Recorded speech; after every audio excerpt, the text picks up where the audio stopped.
et bienvenue sur ma chaîne Agathe Chérie. Aujourd'hui, je vous emmène dans une de mes expériences médiumniques autour de l'enquête paranormale Le Manoir du Peintre, menée par l'équipe Beyond the Veil.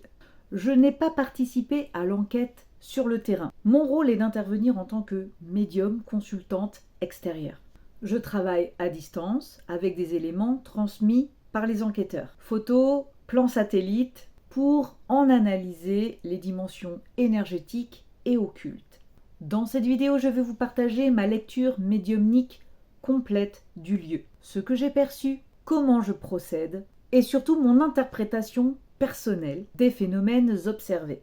Je tiens à le préciser, tout ce qui est raconté dans cette vidéo est totalement subjectif. Je ne cherche pas à influencer vos croyances, vos pratiques, ni à imposer ma vision des faits. Ce que je vous livre reflète uniquement mon ressenti, mon expérience et ma pratique personnelle. C'est à vous de vous faire votre propre avis en parallèle de la vidéo officielle tournée par l'équipe Beyond the Veil. Je vous mets d'ailleurs tous les liens en description sous cette vidéo pour ne rien rater de l'enquête. Depuis mon enfance, je possède une capacité médiumnique naturelle que j'ai développée au fil des années, au fil de mon expérience, pour devenir énergéticienne radiesthésiste spécialisée dans le nettoyage énergétique des personnes et des lieux. Passionnée d'ésotérisme et de phénomènes paranormaux, j'ai ressenti le besoin de me challenger et d'aller au-delà de mes compétences et de mettre mes capacités à l'épreuve.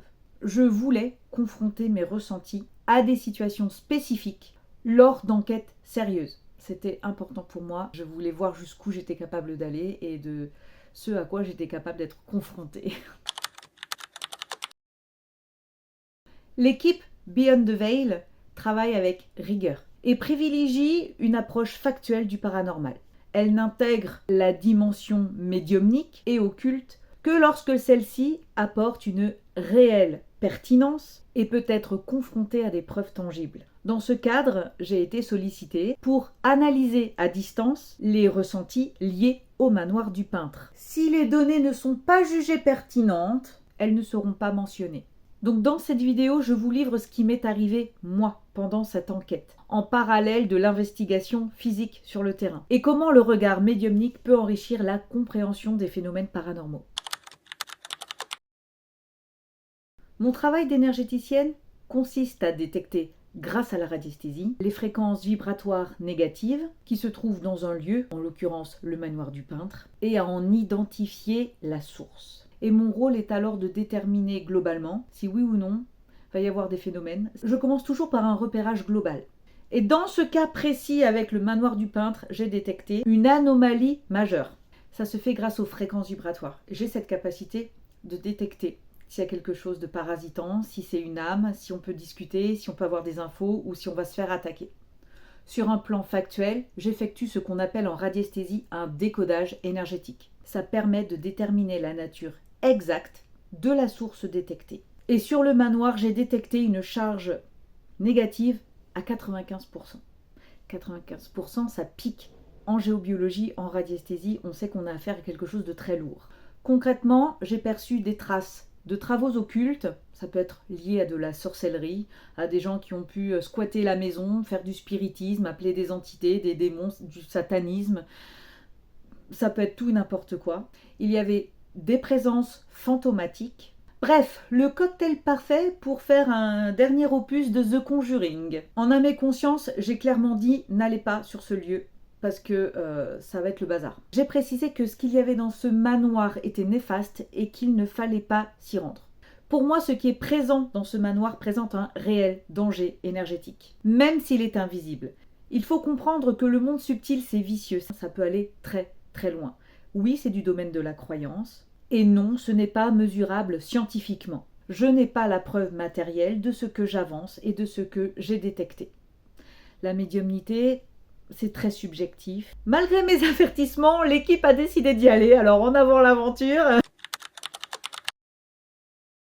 Inutile de vous dire que de mon côté, j'ai pris mes précautions. Pendant ce temps, l'équipe est arrivée sur place. Je recevais des photos de l'intérieur du manoir et c'est à ce moment-là que l'enquête elle commence pour moi. Pendant que l'équipe de son côté est en train d'installer tout le matériel, moi je suis là avec mon pendule et sur les photos que je reçois, je commence à faire mon travail de décodage énergétique. Il faut bien comprendre qu'à ce stade de l'enquête, on n'interagit que très peu. L'équipe écoutera ce que j'ai à dire une fois l'enquête terminée. Ça permet à chacun de rester dans son ressenti sans qu'on vienne s'influencer mutuellement. Et à ce stade de l'enquête, chacun vit ses propres expériences sans savoir ce qui se passe d'un côté ou de l'autre.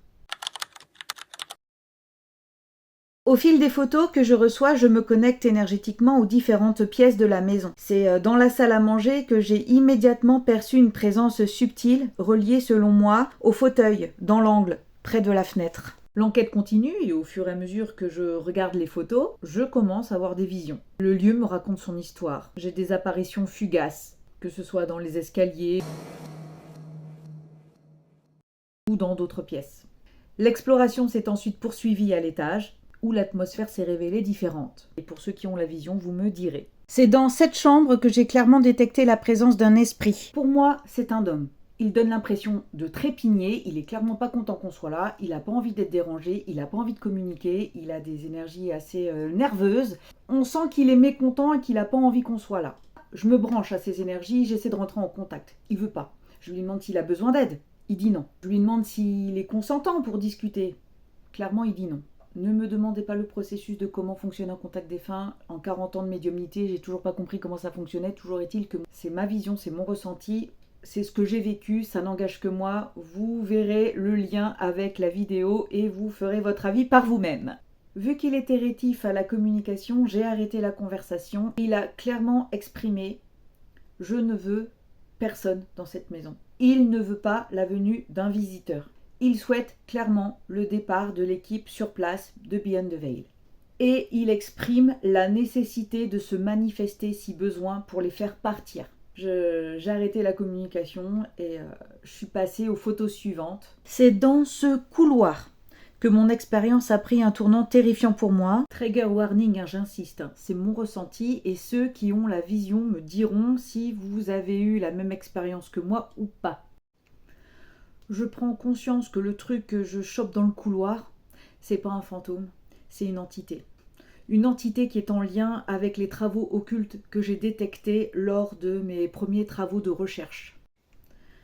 Et là, c'est trop tard pour moi. Je prends conscience que c'est une entité parasite, assez malsaine, assez malfaisante. Donc je me sens surprise, je suis là avec mon pendule, je fais mes recherches et je me trouve confrontée à ça.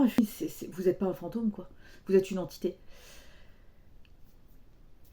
Ça me répond clairement oui, mais d'une façon vraiment film d'horreur. Mais encore une fois, ça n'engage que moi. Ceux qui ont la vision, vous me direz. Les autres, je comprends que ça ne reste qu'une histoire de divertissement. Je suis connectée, foutu pour foutu, j'essaie de savoir ce qui se passe, qui sait, quoi, comment. J'essaie de rentrer en contact. Et donc j'avais toujours mon pendule en main et d'un coup mon pendule je ne le maîtrisais plus. Pour ceux qui pratiquent la radiesthésie sérieusement, vous savez que l'on est maître de son propre flux énergétique, c'est-à-dire que c'est nous qui faisons tourner le pendule par des micro-oscillations et c'est nous qui agissons, nous sommes l'opérateur, c'est nous qui faisons tourner le pendule. Ce n'était plus moi. Je vous jure, j'ai senti ma main qui était possédée. Comment vous dire, j'ai senti un mouvement. Je n'étais plus maître de mon outil. J'ai lâché le pendule parce que ça m'a surprise. Je sentais que c'était pas moi qui le faisais tourner. J'ai lâché le pendule direct et je me suis déconnectée immédiatement. En 5 ans d'activité, c'est la première fois que ça m'arrive. Je n'étais plus aux commandes. Je vous jure que ça fait bizarre. Alors, pour ceux qui sont adeptes de l'écriture automatique, je sais pas comment vous faites parce que moi, ça m'a pas plu comme expérience. C'était très déstabilisant et très dérangeant selon moi. À ce moment-là, j'ai envoyé un vocal à l'équipe. Je leur ai dit qu'il fallait vraiment qu'ils fassent gaffe parce que c'était dangereux ce qu'il y avait, quoi. Ça allait bouger toute la nuit et que... je leur ai envoyé un vocal pour leur expliquer ce qui venait de m'arriver et que ça allait bouger toute la nuit et qu'il fallait qu'ils fassent gaffe. Et à ce moment-là, moi j'ai arrêté l'enquête. J'avais fait ce que j'avais à faire, j'ai vu qu'il y avait des trucs dégueulasses. Pour ceux qui sont initiés à l'ésotérisme, vous imaginez bien que j'ai fait le nécessaire pour que personne ne soit impacté par des charges négatives. Je pouvais pas laisser ça comme ça. J'ai fait mon taf. Maintenant, pour moi, l'enquête était terminée, j'avais plus rien à faire, je n'apportais plus rien à l'enquête. J'ai déconnecté, je vais me coucher. Je les ai laissés dans leur château en train de faire ce qu'ils étaient en train de faire. C'est à ce moment-là que la vidéo va pouvoir prendre le relais par rapport à mon histoire. Mais pour moi, il fallait que je me déconnecte. C'était trop... C'était trop toxique, c'était trop malsain. Waouh, horrible comme situation. De retour à la maison, il faut faire du montage et c'est un travail qui est long, qui est minutieux, fastidieux. L'équipe a passé des heures à visionner, analyser, retrier, regrouper les informations dans l'esprit initial que la chaîne souhaite insuffler dans ses enquêtes. Toutefois, nous avons beaucoup échangé. À chaque fois qu'il y avait des nouveaux éléments, on se tenait informés et on se donnait nos impressions de ce qui s'était passé sans vouloir spoiler encore une fois le travail de l'autre. Et c'est là qu'on me fait parvenir une vidéo en particulier. Pour ceux qui n'ont pas vu l'enquête de Beyond the Veil et la vidéo initiale, je ne vais pas vous spoiler. Il me demande d'intervenir, de regarder, de donner mon ressenti médiumnique. Et je prends parti de me replonger dans cette ambiance et ça s'est mal passé. Il y a eu un problème énergétique. Je pense que l'entité ne pouvait pas m'atteindre moi.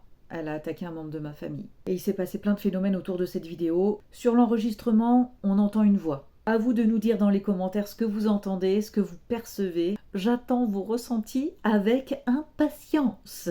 Toutes les personnes initiées à l'occultisme à qui j'ai montré cette vidéo ont clairement détecté quelque chose de néfaste. Et c'est pas tout. Après les attaques occultes, il s'est passé un autre truc aussi. Après le visionnage de la vidéo avec une amie, on a entendu une cuillère tomber sur le sol et rebondir sur le sol. On l'a cherché partout la cuillère, on l'a jamais trouvée. On a tout soulevé, on a tout regardé. Franchement, on n'a pas compris ce qui s'est passé. C'était mon bureau où je travaille, il n'y a pas de métal, quoi. Il n'y avait pas de cuillère, il n'y avait rien. Mystère et boule de gomme.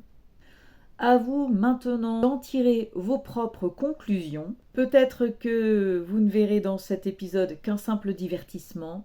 Je l'entends, c'est normal. Pour nous, voilà comment s'est achevée l'expérience. Une enquête qui a quand même été menée avec rigueur, je pense. Prudence également. Même si mon regard de médium n'est pas trop dans la neutralité, parce que ça reste de la médiumnité et que je ne peux pas prouver ce que je dis.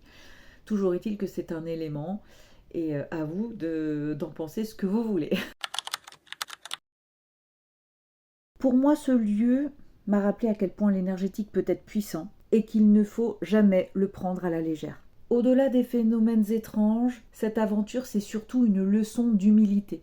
Celle de reconnaître que tout n'est pas toujours mesurable ni explicable et que parfois la prudence énergétique vaut mieux que la curiosité. Je remercie encore l'équipe de Beyond the Veil pour leur confiance en mon travail et j'espère que ce partage vous aura permis de mieux comprendre le rôle d'un médium dans une enquête paranormale et de faire le pont entre mon ressenti et cette histoire qu'ils ont vécue de leur côté dans leur château avec leurs phénomènes enregistrés. Ça vous montre aussi comment la radiesthésie et la médiumnité peut s'allier pour décrypter les énergies d'un lieu. Et maintenant, c'est à vous de jouer. Dites-moi en commentaire ce que vous avez ressenti en regardant cette vidéo. Est-ce que certaines photos vous ont interpellé? Croyez-vous qu'un lieu puisse garder en mémoire une charge énergétique de son passé? Et si cette expérience vous a plu, n'hésitez pas à liker, activer la petite cloche de notification pour ne rien rater. Abonnez-vous, partagez. Et si vous souhaitez en savoir plus sur mon travail d'énergéticienne radiesthésiste, n'hésitez pas à découvrir mon contenu sur agachery.fr. Je rappelle que tous les liens sont en description sous cette vidéo. Merci du fond du cœur pour votre écoute, pour votre bienveillance. Et souvenez-vous, dans l'invisible, rien n'est laissé au hasard. À très bientôt sur Agachery.